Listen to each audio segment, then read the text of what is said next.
Hello everyone, welcome to our channel MRK Aryan classes. तो dear students, आज की इस वीडियो में हम क्लास 8 के क्वेश्चन को सॉल्व करने वाले हैं। जो इंपॉर्टेंट क्वेश्चन जो पेपर में ज़्यादा आते हैं उन क्वेश्चंस को आज इस वीडियो में कवर करने वाले हैं। तो चलिए आज की सेशन स्टार्ट करते हैं।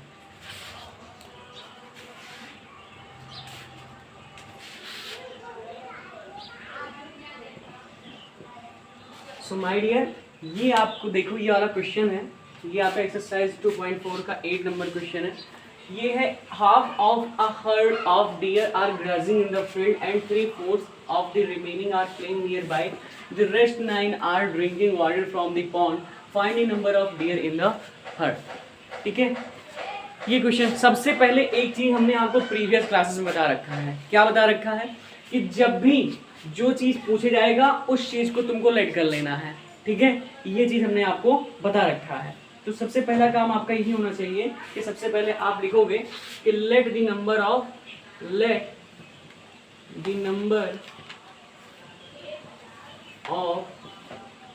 डियर मान लो कि नंबर ऑफ डियर्स जो है, ठीक है, वो कितने हैं? x है, x डियर्स हैं। फिर क्या करना है? अब आपने ये मान लिया कि let the number of deers क्या है? x है। अब लिखा है half of a herd of deer are grazing in the field. तो इसका मतलब ये हुआ इसका हाफ जो है, टोटल नंबर का जो हाफ है वो ग्राजिंग इन द फील्ड, वो क्या कर रहे हैं? वो घास चल रहे हैं। ठीक है, तो यहाँ पे आप फिर लिखोगे नंबर ऑफ डियर्स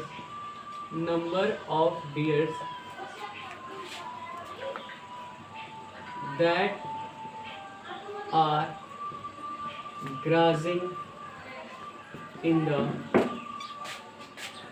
field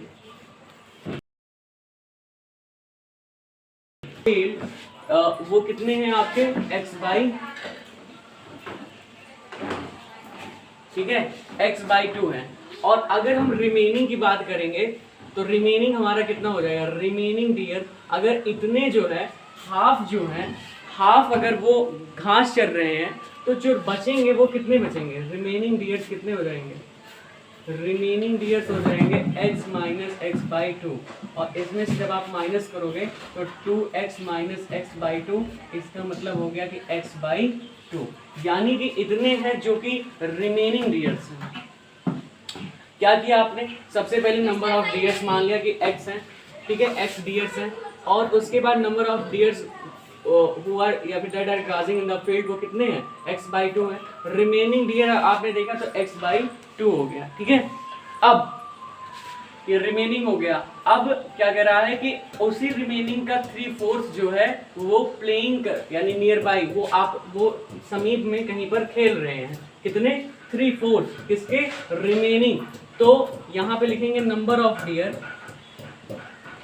ठीक है, number of dear that are playing nearby। ठीक है, जो खेल रहे होंगे, आप मुझे बताइएगा, जो खेल रहे होंगे क्या वो इसका रिमेनिंग का 3/4 हो जाएगा? 3/4 इंटू रिमेनिंग कितना है? x/2 है, यानी कि आपका कितना आ जाएगा? 3x/8 आ जाएगा। ठीक है ना, बात क्लियर है एकदम? ठीक। अब देखिए आपने क्या, ठीक है, सब कुछ हो गया। उसके बाद देखो rest 9 are drinking water from the pond, और नो 9 डियर्स ऐसे हैं जो कि पॉन्ड से यानी कि तालाब से क्या कर रहे हैं? पानी पी रहे हैं। ठीक है, नंबर ऑफ डियर्स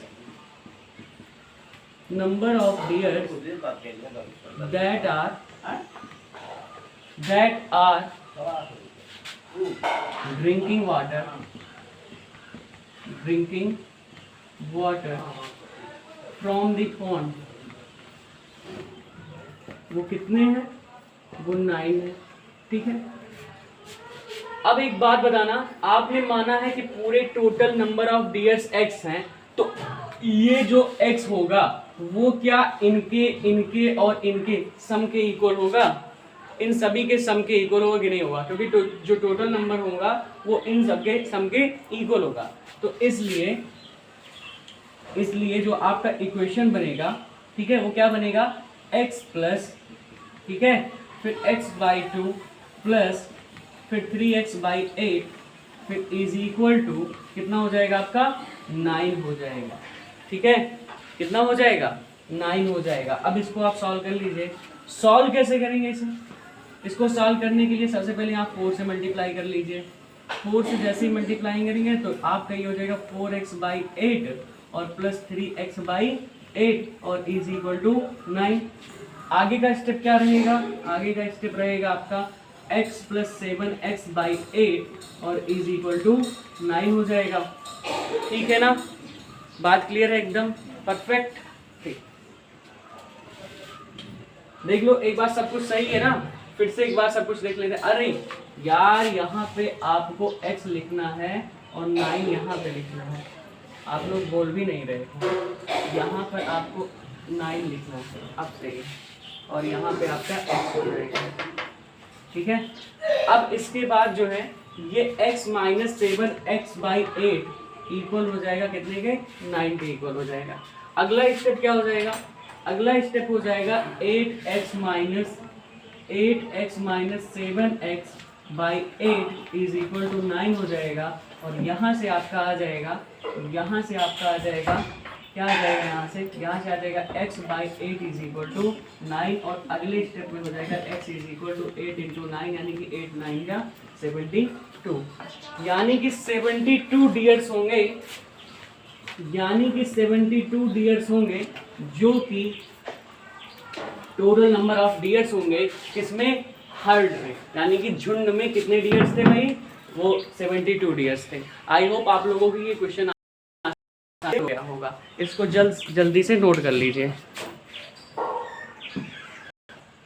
तो स्टूडेंट्स, ये आपका सेकंड वाला जो क्वेश्चन है ये भी बहुत इंपॉर्टेंट है, ये भी पेपर में पूछा जाता है। क्या लिखा है? A grandfather is 10 times older than his granddaughter, he is also 54 years older than her, find their present ages. देखो, जो दादाजी हैं वो 10 टाइम्स है अपनी ग्रैंडडॉटर का, अपनी पोती का 10 गुना ज़्यादा है।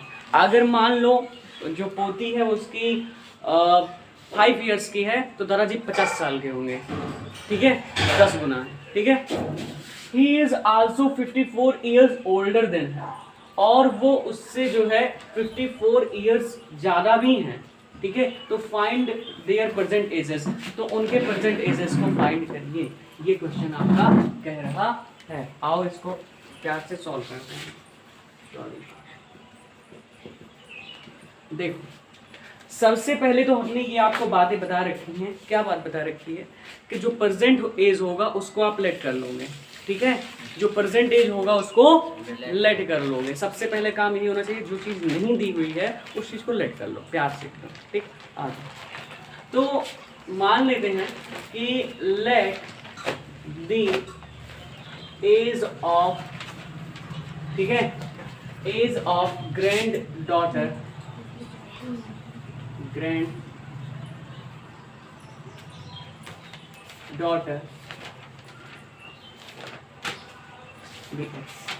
ईयर्स, मान लेते हैं कि वो x ईयर्स की है। ठीक है, मान लेते हैं जो ग्रैंड डॉटर है वो कितनी एज की है? वो x ईयर्स की है। तो फिर अब क्या करेंगे? अब बात सुनो मेरी। लिखा है कि ग्रैंडफादर जो है वो 10 टाइम्स है ग्रैंड डॉटर का।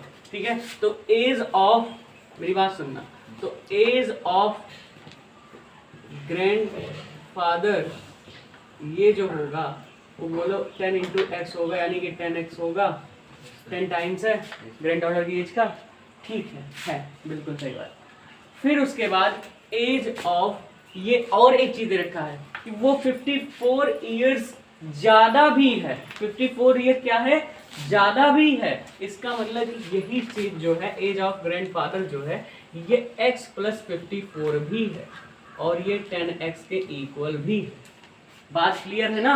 ये आप लिखोगे according to the question, according to the question,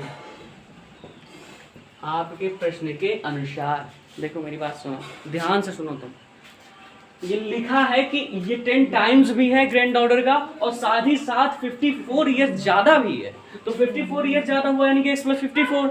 और 10x आपका पहले से दिया होता तो 10x लिख लिए। अब सुनो, ये x हम बताए हैं कि लाइक टर्म्स को एक साथ और कांस्टेंट को एक साथ, तो कांस्टेंट को यहीं पर छोड़ो और इसको इधर भेजो, तो 54 is equal to 10x minus x हो जाएगा।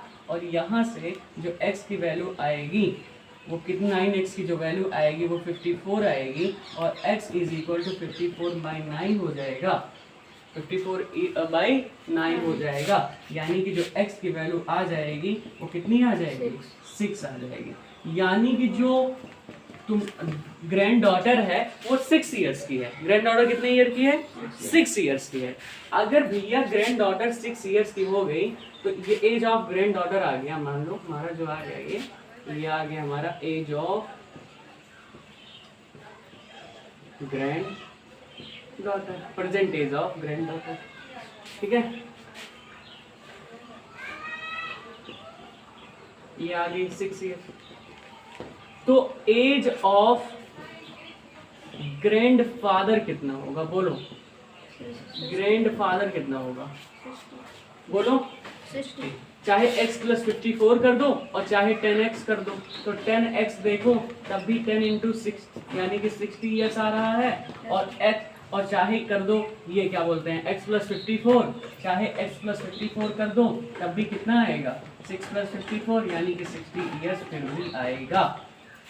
तो यहाँ से ये बातें आपकी क्या हो जाती हैं, क्लियर हो जाती हैं। क्लैरिफाई हुआ चीजें एकदम, बोलो एकदम क्लियर हो गया, सब क्लियरिटी है एकदम मस्त। ये क्वेश्चन समझ में आया, चलो जल्दी से इसको नोट डाउन कर लो, आ जाओ।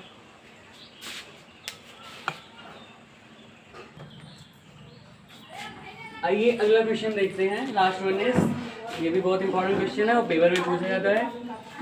अमन्स as is 3 times his son's age 10 years ago.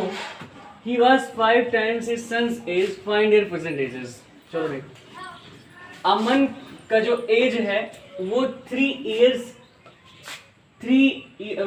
times ज्यादा है his son's age। यानी कि कहने का मतलब ये है, पहले कहने का मतलब समझो।